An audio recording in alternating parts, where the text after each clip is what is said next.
Գառնին Հայաստանի ամենանշանավոր, հնագույն և բազմամարդ բնակավայրերից է։ Կոտայքի մարզի Գառնի գյուղը բնակեցված է եղել դեռևս անհիշելի ժամանակներից, ինչպես վկայում են հնագիտական գտածոներն ու հայ և օտարազգի մատենագիրները։ Գյուղը փռված է Ազատ գետի աճափին, գեղատեսիլ հովտում և հայտնի է նախ և առաջ իր տաճարով, որը Հայաստանում պահպանված միակ կանգուն հինավուրց հեթանոսական տաճարն է։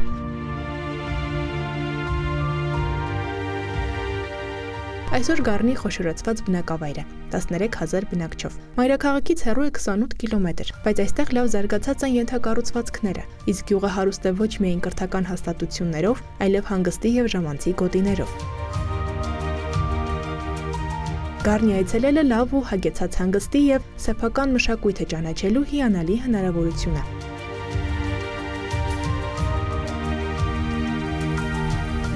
Գառնիի հիմնադրումը պատմիչ Խորենացին վերագրում է առասպելական ժամանակաշրջանին, նշելով, որ Հայկ Նահապետի թոռը Գեղամա լեռան ստորոտում կառուցել է մի բնակավայր, որն իր թոռան Գառնիկի անունով անվանվել է Գառնի։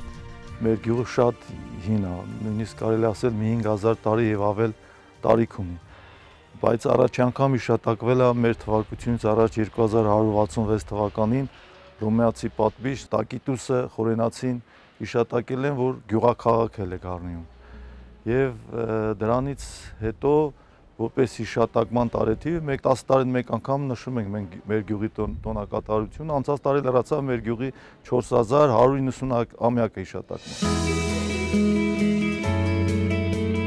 Գառնիում առկա մշակութային շերտերը եզակի են ոչ միայն Հայաստանի, այլև Մերձավոր Արևելքի ու այլ տարածաշրջանների համար։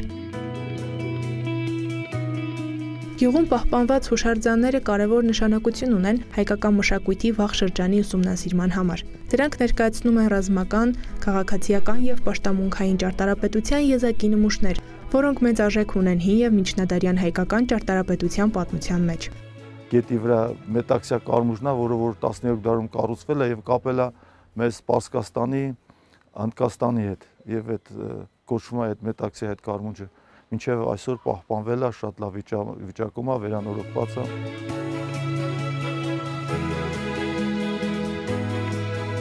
Գառնին նաև հարուստ է եկեղեցական ժառանգությամբ։ Այստեղ պահպանվել է 8 եկեղեցի, այդ թվում Աղջոց, Հավուց, Սուրբ Պողոս Պետրոս, Սուրբ Սարգիս և Մաշտոց Հայրապետ եկեղեցիները։ Եկեղեցիներից մեկն է Մաշտոց Հայրապետ եկեղեցին 12-րդ դարում են կառուցել, շնորհիվ Մաշտոց Հայրապետ կաթողիկոսի, որը որ այդ ժամանակաշրջանում ինքը Գառնիում է, նստավայրը եղել է Գառնին։ Եվ իր պատվին էլ կառուցվել է Մաշտոց Հայրապետ եկեղեցին։ Բայց ինքը թաղված է Գառնի հեթանոսական տաճարի մոտի մատուռում է, իր գերեզման ինքն թաղված։ Հիմնականում այդ եկեղեցիները բոլորը 12-րդ դար են։ Երևի հավատքն է մարդկանց մեջ, որ լավ են վերաբերվում, պահպանում են, որպեսզի մնա, չքանդվի։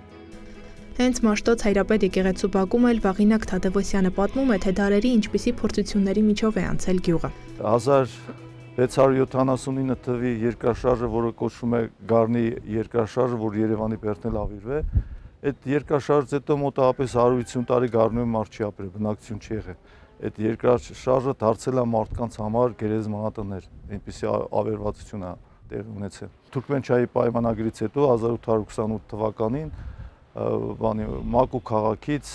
42 տուն, Արևմտյան Հայաստանից Ջուջանից 3 տուն ընտանիքներ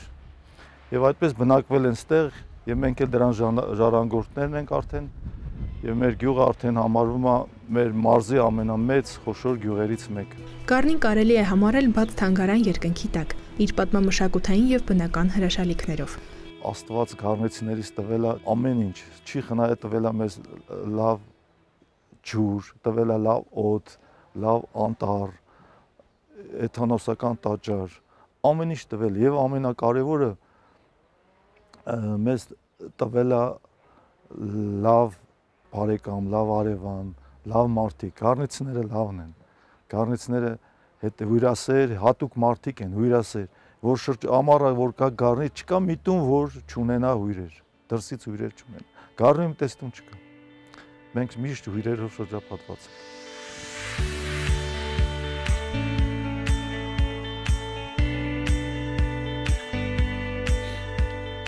Այս բնակավայրում կրթական հաստատությունները շատ են։ Գյուղն ունի 3 դպրոց՝ մանկապարտեզ, արվեստի, մշակույթի, սպորտի և երաժշտական դպրոցներ։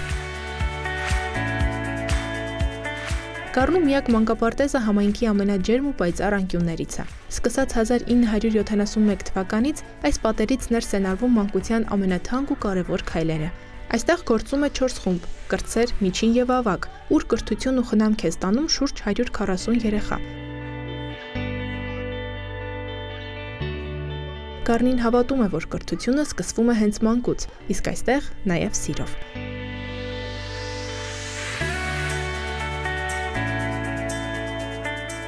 Գառնիի արվեստի, մշակույթի և սպորտի կենտրոնն է։ Այն հիմնադրվել է որպես գեղարվեստի դպրոց 1990 թվականին։ Այսօր կենտրոնը համայնքի մշակութային սյուներից մեկն է։ Իր բազմաբնույթ բաժիններով գեղանկարչությունից մինչև համակարգչային գրաֆիկա, խեցեգործությունից մինչև դիզայն ու գոբելեն, պարից ու երգից մինչև թատրոն, շախմատ, ֆուտբոլ, կարատե, բռնցքամարտ և վոլեյբոլ։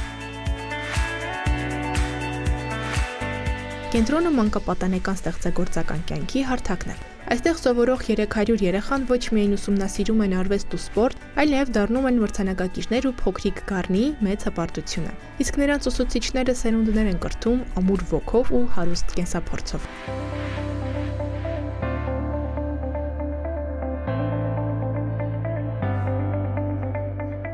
1982 թվականից ի վեր Գառնիի երաժշտական դպրոցը դարձել է համայնքի հնչող ձայնը։ Այստեղ սովորում է 160 աշակերտ։ Նրանք նվագում ու երգում են շվի, դհոլ, դաշնամուր, կանոն, սովորում սոլֆեջիո։ Դպրոցից մշտապես լսելի են երաժշտական գործիքների ձայները։ Այստեղ դասավանդողները աշակերտներին փոխանցում են ազգային երաժշտության գեղեցկությունն ու անսպառ ուժը։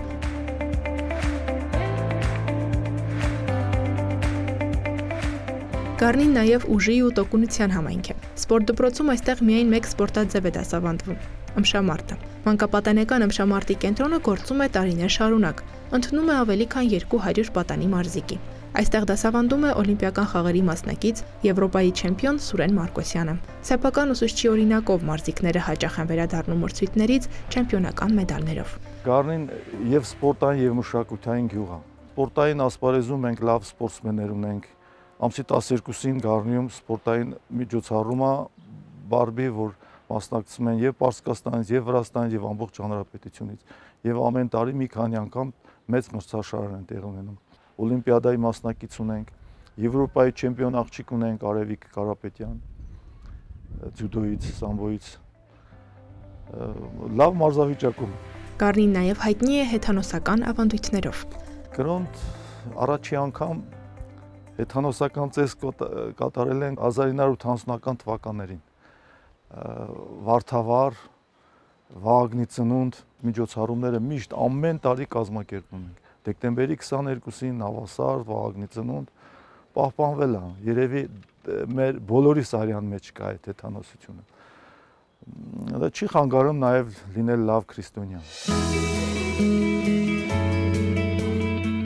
Այսօր Գառնին զարգանում է իր ուրույն ճանապարհով։ Նա գտել է իր անցյալն ու ներկան կապող ճիշտ բանաձևը՝ կրթության զարգացումն ու ազգային մշակույթի պահպանումը։ Ուսուցիչն այստեղ միայն գիտելիք չի փոխանցում, նա սեր է տալիս, աշխարհայացք է ձևավորում, հույս ու օրինակ է դառնում։ Այդ պատճառով էլ Գառնիում ուսուցչին հիշում են նույնիսկ տարիների հեռվից։ Եվ այս հաստատությունները, երեխաները, սերունդը ուսուցչի ձեռքով են կերտվում, ու հենց այդ ձեռքով էլ լուսավորվում է Գառնիի ապագան։ Մեկն է, որ ինձ տվել է կրթություն, որ ինձ սովորացրել է կյանքը, ճիշտ է, մեր ծնողներն էլ են մեզ սովորացնում, բայց մենք ավելի շատ հավատում եւ սիրում ենք եւ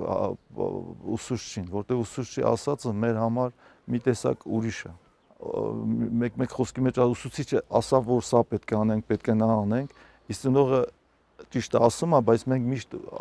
ուսուցչի ասածով ենք շարժվում։ Մենք ինչի հասել ենք կյանքում, հասել ենք ուսուցիչների դաստիարակությամբ, ուսուցիչների սովորացածով։ Դրա համար մենք պետք է միշտ հիշենք ուսուցիչներին, եւ ուսուցիչները մեզ կրթեցին այն ծանր, մութ, ցուրտ տարիներին։ Ես հիշում եմ մեր երաժշտական դպրոցի դասատուները Երևանից որ գալիս էին Գառնի, ինչ առանց տրանսպորտ, նույնիսկ եղել է օր, որ քայլելով են եկել։ Ես մի 7 տարի երաժշտական դպրոցի տնօրեն եմ աշխատել, այն ծանր վատ տարիներին։ Հիմա եթե պահպանվել է այդ դպրոցը ի շնորհիվ այդ ուսուցիչներին, որ Երևանից ոտքով քայլելով եկել են Գառնու, ոնց կարելի է մոռանալ։ Մինչև այսօր պահպանվում է այդ դպրոցի շնորհիվ ուսուցիչներին։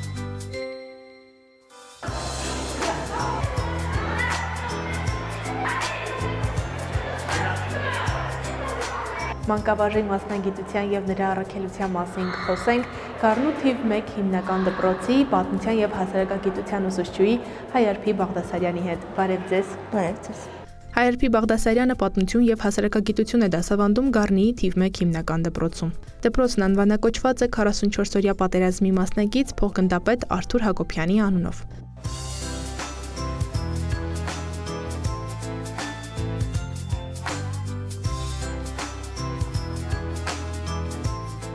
Դպրոցը հիմնադրվել է 1972 թվականին։ Ներկայումս այստեղ սովորում են 931 աշակերտ, որից 60-ը նախակրթարանի 2 խմբերում։ Դասավանդում է 50 ուսուցիչ, որոնցից 16-ը կամավոր ատեստավորված են, 2-ն ունեն տարակարգ։ Դպրոցում գործում է աղջիկների վոլեյբոլի խմբակ, որը գրանցել է բազմաթիվ հաջողություններ եւ արժանացել բազմաթիվ գավաթների։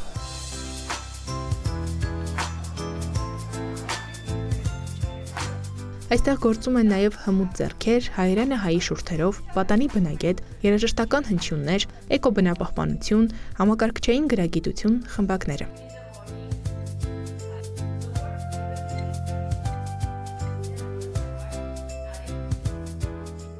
Արմատ լաբորատորիայում սաները զբաղվում են ռոբոտաշինությամբ, մասնակցում են մրցույթների եւ ունենում հաղթանակներ։ Դպրոցը հագեցած է նաև ֆիզիկայի, քիմիայի, կենսաբանության եւ աշխարհագրության լաբորատորիաներով։ Դպրոցը մի հաստատություն է, որտեղ մենք կրթություն ենք ստանում ու ձեռք ենք բերում կյանքի համար շատ կարևոր ընկերներ։ Դպրոցը դա մի վայր է, որտեղ մենք գալիս ենք սովորելու, կրթություն ստանալու։ Երեխայի զարգացման ամենակարևոր կենտրոնը։ Դպրոցը նոր ընկերներ ձեռք բերելու եւ կրթություն ստանալու վայր է։ Տիկին Բաղդասարյան, այս պահին դուք դասուն եք, չէ՞։ Որ դասարանում է 9-րդ պետդասարանը։ Իսկ ի՞նչ թեմա է այսօրվա դասը։ Հայաստանի Հանրապետության հարաբերությունները միջազգային հարթակներում։ Կարող եմ մասնակցել դասին, ինձ շատ հետաքրքիր է։ Կարելի է գնացինք։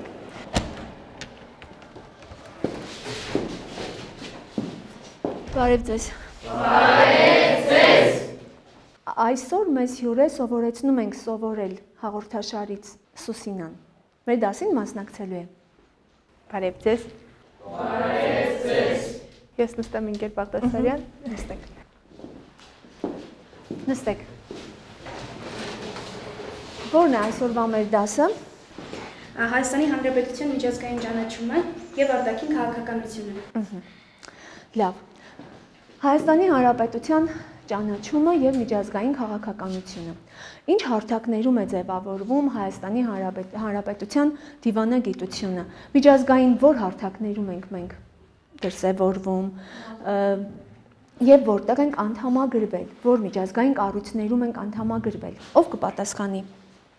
Ասալ Նելի։ Անդամագրվել ենք անկախությունից հետո շատ կազմակերպությունների միջազգային։ Ամենաառաջինը եղել է ՄԱԿ-ի կազմակերպությունը 1992 թվականի մարտի 2-ին, որից հետո անդամագրվել ենք եւս շատ կազմակերպություններում, որոնցից մեկը օրինակ 2001 թվականի Եվրախորհուրդներ։ Ուրիշ որ կազմակերպություններում է, ասա Նարեկ ջան։ 2012 թվականին ընդգրկվել ենք ֆրանկոֆոնիայի համաշխարհային կազմակերպության, իսկ 2015 թվականին Եվրասիական տնտեսության կազմակերպությանը։ Անդամակցել ենք բազմաթիվ կազմակերպությունների, բայց ինչ նպատակով են այդ կազմակերպությունների ձևավորումը տեղի ունեցել։ Ինչու ենք մենք անդամակցում հենց այդ կազմակերպությունների, նպատակը ո՞րն է։ Ով կխոսի ՄԱԿ-ի մասին։ Լարիսա։ Մենք անդամակցում ենք ՄԱԿ-ի, համագործակցում ենք ՄԱԿ-ի հետ, քանի որ ՄԱԿ-ի առաջ դրված նպատակներից մեկն էր, որպեսզի երկրների միջև պահպաներ խաղաղությունը, հենց այդ նպատակով էլ մենք սկսեցինք համագործակցել ՄԱԿ-ի հետ։ Տիկին Բաղդասարյան, ուսուցչի մասնագիտությունը ընտրելը ինչով էր պայմանավորված։ Տարիների ընթացքում հասկացա, որ յուրաքանչյուր մարդ կյանքում ունի առաքելություն։ Եվ այդ ամբողջ աշխատանքային տարիների ընթացքում հասկացա, որ իմ առաքելությունը հենց սա էր։ Իսկ թե ինչ է ստացվում, դե արդեն դա երևում է սերունդների հիշողության մեջ, ես կամ թե չէ, ինչպեսի ճանապարհ եմ իրենց համար հարթել, ինչով եմ կարողացել իրենց օգնել։ Մենք ունենք հիմա այսօր արդիական ինչ հարց ունենք միջազգային հարթակներում բարձրացնելու,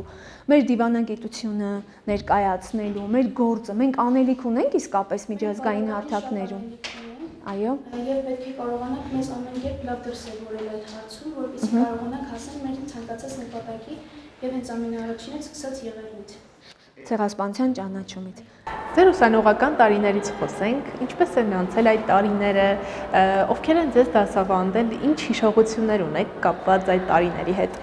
Մանկավարժական համալսարանում սովորելու տարիներին յուրաքանչյուր դասախոս իմ համար եղել է օրինակ։ Բոլորը եղել են իմ համար կարևոր մարդիկ, օրինակ։ Նաև ասեմ, որ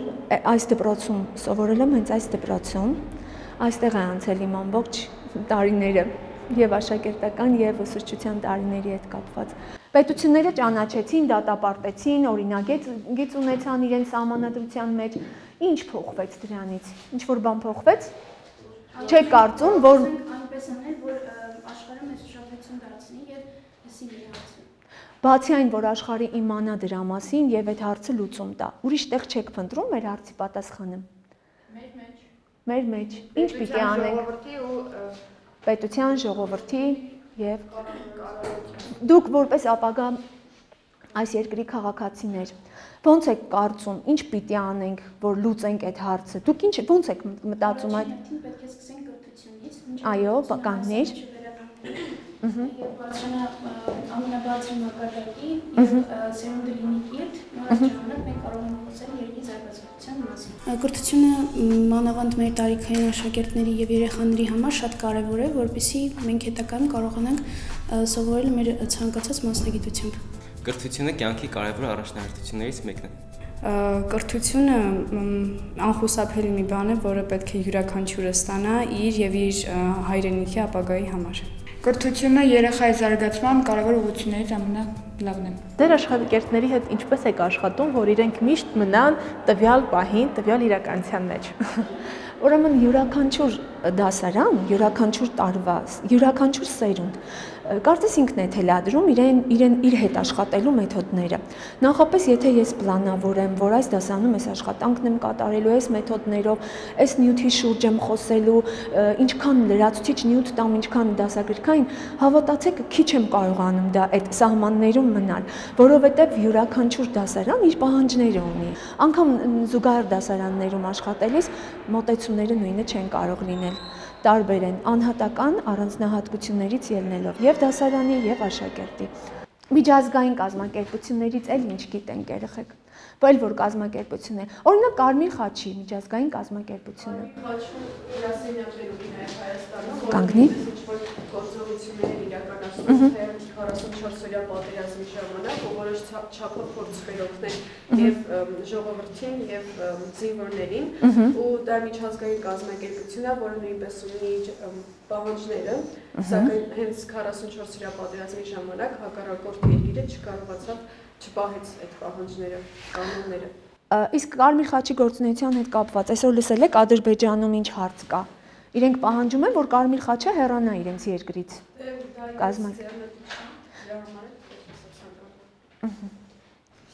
Ինչ սովորեցիր դու։ Ինչ իմացար։ Ինչ սովորեցիր, ինչ պիտի անենք, որ չենք անում, կամ ինչն ենք վատ անում։ Գագիկ ջան։ Հիմնականում մենք համախմբված չենք։ Մենք համախմբված չենք։ Դրա համար մենք այդ ոչ մի բան չենք կարող։ Դու ինչ կասես, Գևորգ ջան։ Պետք է կրթության որակը բարձրացնենք, քանի որ ազգը պետք է հաջորդ սերունդները պետք է լինեն կրթված եւ խելացի, որպեսզի կարողանանք հասնել ինչ-որ արդյունքի։ Այսինքն դուք այսօրվա բոլոր անհաջողությունների հիմքում տեսնում եք կրթության պակասը։ Նաև աշխատասիրությունը։ Լինում է դասերի ընթացքում օրինակ խոսեք ուսուցչի կերպարի, նրա առաքելության, համբավի մասին, թե ինչու է կարևոր ուսուցիչը։ Ելնելով հասարակագիտության առարկայի պահանջներից, նախատեսված թեմաներ կոնկրետ չկան այդպիսին, բայց ընթացքում երբ որ մասնագիտությունների մասին խոսք է լինում, անպայման խոսվում է այդ մասին։ Հաճախ իմ ծրագրում ներառում եմ ով է ուսուցիչը, եթե ես լինեի ուսուցիչ, հետևյալ անավարտ նախադասությունների շարունակում, լինում են պատասխաններ, որ նույնիսկ հուզվում ենք։ Հետաքրքիր մոտեցումներ են լինում։ Եվ այդտեղ պատկերացրեք, որ մենք նույնիսկ սովորում ենք իրենցից, իրենց ոչ ուղղակի ձևով իրենք նաև պահանջում են, թե մենք ինչպես աշխատենք իրենց հետ եւ ինչպիսին լինենք։ Տիկին Բաղդասարյան, քանի որ դասը արդեն ավարտին է մոտենում, կուզենամ ամփոփել։ Ամբողջ դասապրոցեսը անցկացվեց հարց ու պատասխանի տեսքով,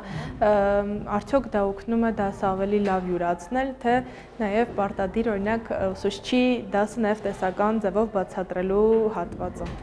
Հարց ու պատասխանը ոչ բոլոր դասերի ժամանակ է հնարավոր իրականացնել։ Հիմնականում խթանման փուլում ենք իրականացնում, այսօրվա թեմաների ենթադրում հարց ու պատասխան, նաև պատմական գիտելիքներ են ներկայացնում, կատարում ենք վերլուծություններ, դրական ու բացասական կողմեր են գծում, բերում ենք մեր օրյա ժամանակներ արդիականացնում ենք այդ խնդիրները ինչպես են դրսևորվել վաղ անցյալում, միջնադարում, նոր շրջանում, նորագույն շրջանում եւ հիմա ինչ ենք անում։